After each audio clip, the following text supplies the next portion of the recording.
Welcome. This is my 75-liter fish tank. These are my endlers. This is my noodle. It all looks quite pretty, eh? Very harmonious, some might say. Well, that's all going to change. But before we get into all that, please subscribe, like, and hit the bell for more notifications. Your support is greatly appreciated. A few weeks ago, I had this amazing idea to rescape my 75-liter fish tank. There was nothing particularly wrong with it, other than the design of the tank bothering me day in and day out. To the point I considered buying a whole new tank to start anew. This intense dissatisfaction has brought me to where I am today. An almost empty tank with just a bunch of dirt and upset fish. I'm reusing all the substrate that I originally had from the previous setup on the tank, and I'm just going to repurpose it for this design. I've got my trusty Chinese takeaway container and I'm just scooping up all the dirt and placing it into the tank. One container at a time. I'm going for a bit of a hillish setup this time as opposed to just one big flat surface. Just trying to create more depth in the tank. I have a bunch of old driftwood pieces that I've been using in my other tanks, and I would glue them all together, as you could see before, into like different logs or other constructions that will kind of replicate maybe tree trunks and whatnot. I've kind of broken them up here into different pieces now, and I'm just sorting them around to see what I can make as a shape. I don't really have much in mind, but the idea would kind of be the thing that you would see in Lion King, where the rock kind of reaches out towards the sun. So as you can see, yeah, I've got the tip going out that way. That's a weird sentence to say. I also had a random big rock lying around, so I added that to the scape as well, thinking it might add something, I don't know, some extra texture to it, since there's like a bunch of pebbles around inside the substrate. I will top off the whole scape with some more substrate just to keep things submerged. Some of the driftwood had not already been soaked before this, so I was worried it was going to come back out and float to the top. That would absolutely ruin the whole scape, so I really didn't want that happening. So I was just trying to keep everything down. That way I didn't have to basically redo the tank all over again. Let's take a short break from all the scape building ideas and talk. This is Zengetsu for guys that don't know.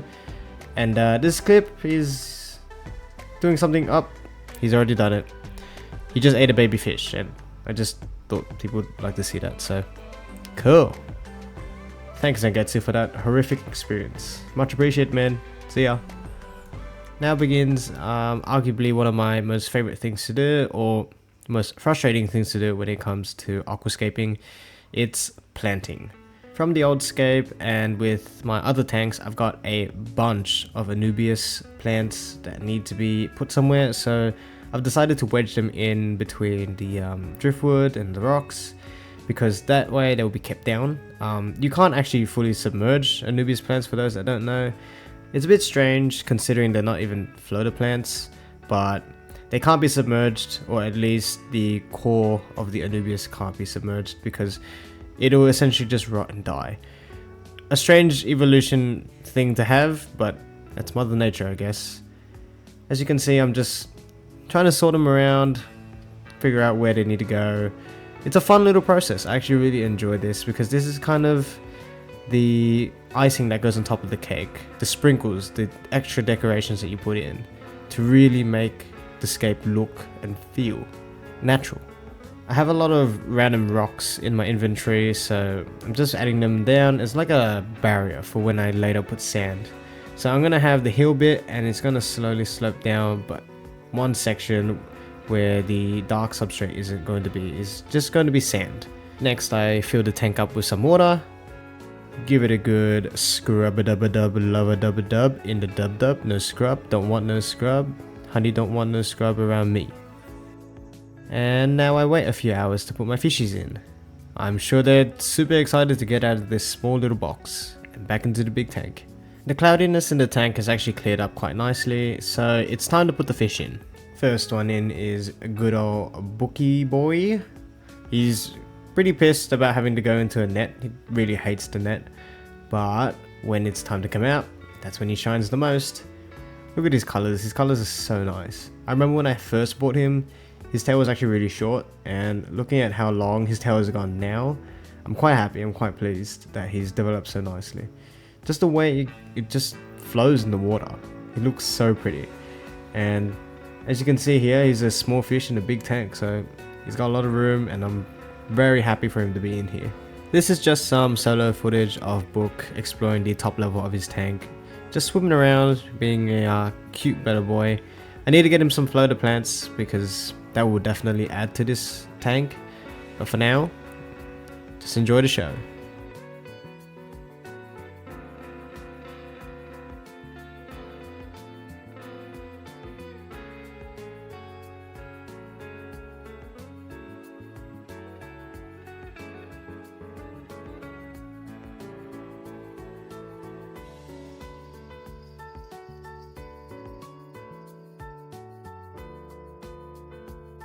Going into the tank next are a bunch of coolie loaches. As you can see, they are squirming inside of the net.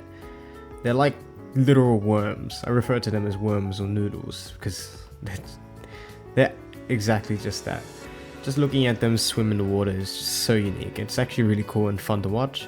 They usually hide quite a bit, but I find that my loaches are a bit more active than what most people say they are. I seem to find them out and about every so often. But that could also be because I have quite a few of them in the tank, so they might be just very comfortable. I didn't have any footage releasing these guys into the tank, but these are my Hillstrom loaches. They're super cool. I actually really love Hillstrom loaches. They're one of my favorite fish to own, second to Betta fish I would say, just because they have so much character. Like looking at them running around with each other and just going across the tank is crazy. It's a lot of fun. Another thing I'd like to add is, look at all those bubbles in the tank. That's coming from the driftwood, which wasn't soaked, as I said earlier, but the effect is pretty cool and I love it. It's gonna go away soon, so I'm just gonna enjoy it while it's on tape for now.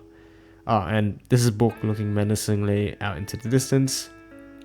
He's seemingly found something, which is probably me. Oh, he's getting angry. Okay, he's looking around. Where's he going? Bookie boy. Where you off to? Nowhere. Okay, cool. Eventually, I did get the sand for the tank. I won't lie, it was quite messy and I kind of wish I did this beforehand, but unluckily, I didn't have sand with me at the time, so that's why I'm doing it now. The fish didn't get hurt or anything like that, but the tank did look a bit like a Sahara Desert going through a sandstorm.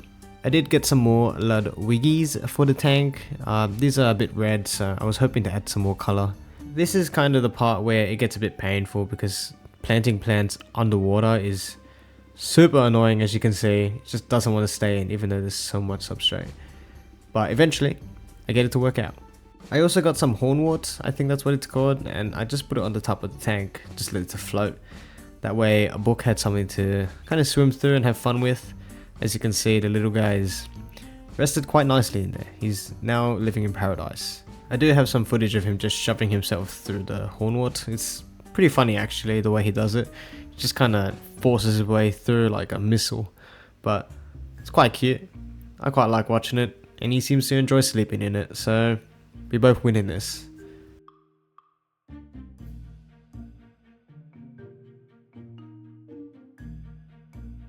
It's feeding time, and I think one of the most enjoyable things in the fish keeping hobby is feeding fish.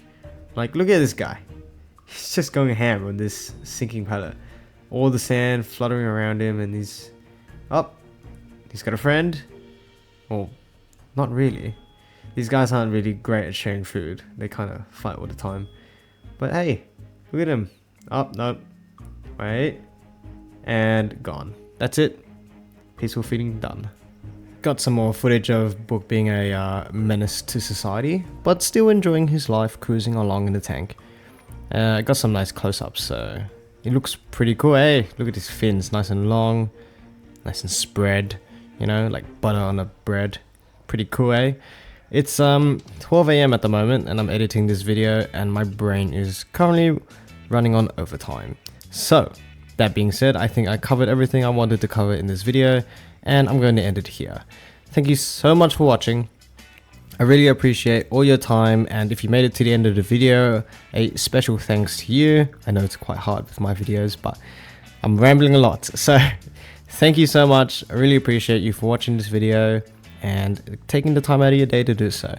Again, if you really enjoy the content, please like, subscribe, hit the bell for notifications. I am currently finishing my final year of university, so my upload schedule is a bit whack, but I'm working on fixing that the closer I get to finishing. So excited for that. I've got some content planned and I look forward to making it in the near future. Was I supposed to close the video? Yes, I'm closing the videos. Thank you so much for watching. Really appreciate your time and attention again for like the 4th time. I'll see you in the next video. Bye bye.